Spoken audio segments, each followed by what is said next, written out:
My father, Charles Richard C.R. Patterson, was born into slavery to Charles and Nancy Patterson on a Virginia plantation in 1833.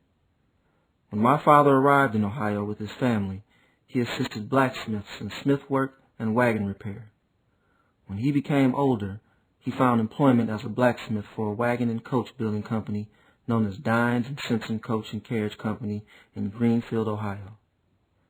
In 1870, the company promoted him to the position of foreman. He was honored and proud of his personal achievements, as were the rest of the family.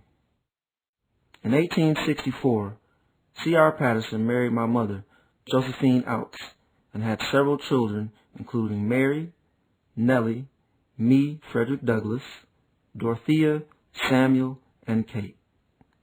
When my siblings and I reached school age, our parents enrolled us into the Ohio public schools. Later, I was denied admission to the all-white high school. My father filed a case on September 30th, 1886, against the Ohio school superintendent. Although African Americans were free, we did not have equal rights. Laws known as the Black Codes were instituted to limit our freedom. Under Ohio state laws, for example, African Americans did not have the right to sue. Nevertheless, a judge later ruled that I must be admitted to the high school. This ruling came just days after the Ohio legislature voted to desegregate the entire school system. Despite this setback, I graduated from the Greenfield High School in 1888, after which I attended Ohio State University, joining its football team in 1891. Prior to my graduation, I left the university to take a job as a high school history teacher in Louisville, Kentucky. In 1873, my father, C.R. Patterson, went into business with J.P. Lowe, a white man who made carriages to form J.P. Lowe and Company, or Lowe Patterson. In 1893, he bought Lowe's share of the business. He reorganized it as C.R. Patterson and Sons Company to include my youngest brother Samuel. During the company's heyday, 35 to 50 hands turned out 28 different styles of vehicles, whose prices ranged from $60 to $150 each. The most popular vehicle was the doctor's buggy, which was distributed throughout the South and Midwest United States. During my father's years in business, he earned patents for the following devices: a thill coupling, furniture caster, and a vehicle dash. In 1897, Samuel became ill, prompting me to leave my teaching post to assist my father with the business. 2 years later, Samuel died at the age of 24. My father died in 1910, and I, Frederick Douglass Patterson, took over the company. I quickly learned that the industry was shifting toward the automobile.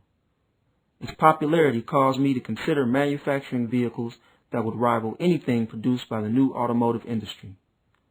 A journalist asked me why I decided to move in this direction.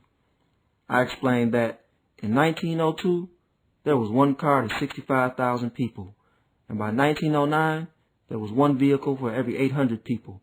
And with those kind of figures, I believe it's time for us to build a Patterson horseless carriage.